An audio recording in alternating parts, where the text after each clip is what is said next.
And welcome back to Hannity. An alarming new video from James O'Keefe's Project Veritas is causing major controversy tonight.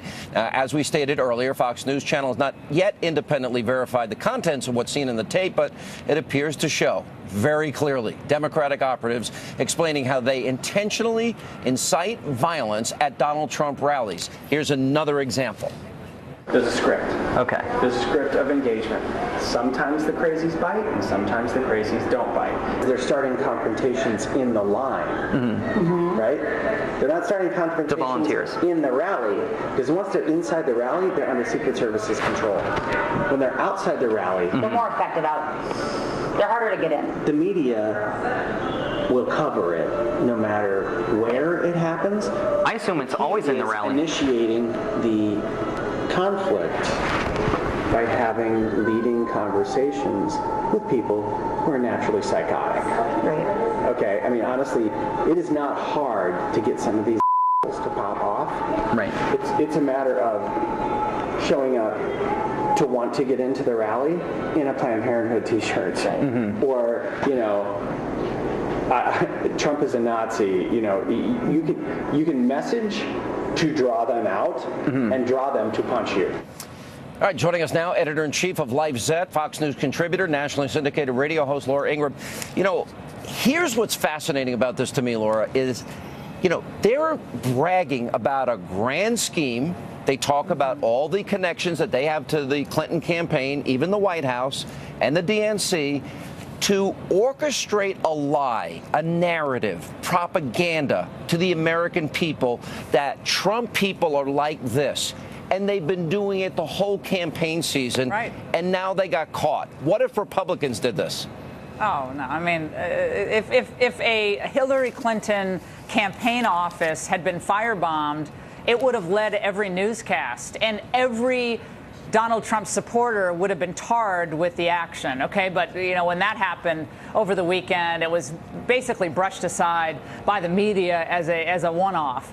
And in this Project Veritas tape, Sean, really does comport with what you've been saying, I've been saying all along. There've been too many cute little actions that seemed a little too convenient during this campaign. Remember that guy who yelled out during the primary season, that question about the Muslims at one point, and then he just disappeared, and they were trying to engage Trump on that, about, I think it was about deportation or something. It was just so obvious that it didn't seem like it was real. It seemed like these were actors.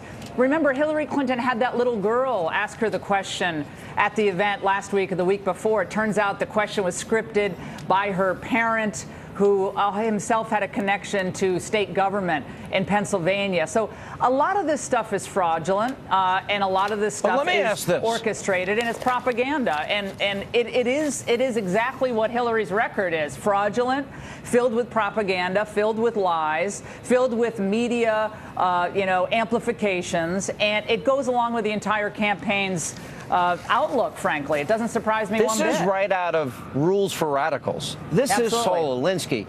And what I think is more fascinating, they have been fomenting violence this entire campaign season. Against police officers, too. They brag about it, and then they brag about how the DNC and the Clinton campaign and even the White House is involved. How do you justify this?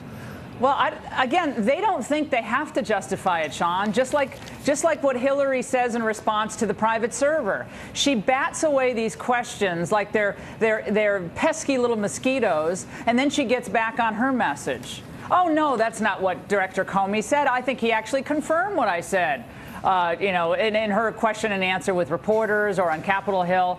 So their modus operandi here, Sean, is to deny and then quickly move on. And it works for them because, unlike with Trump, the press will let it go. Well, they talk about creating plausible deniability, but this is so serious that they brag about, we've got operatives in every state. They're going to every event, and they're fomenting violence, and they've been trained how to ask the questions.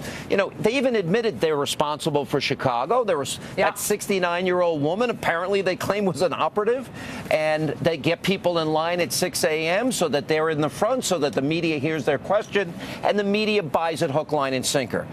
It seems to me we have been victims of a huge organized lie and propaganda campaign this entire election season. And I got to take a break, so I'm going to ask you about WikiLeaks when we get back. More with Laura Ingraham straight ahead. Plus, the FBI releases more documents today related to Clinton's email investigation. Wait until you hear what a senior State Department official tried to get the FBI to do, and then later tonight. Those words, they were offensive to me, and they were inappropriate. And he apologized to me, and I accept his apology. Our own Ainsley Earhart interviewing Melania Trump earlier today. She is here with that exclusive interview and more as we continue. Hannity live from the Vegas Strip and the MGM Grand. Straight ahead.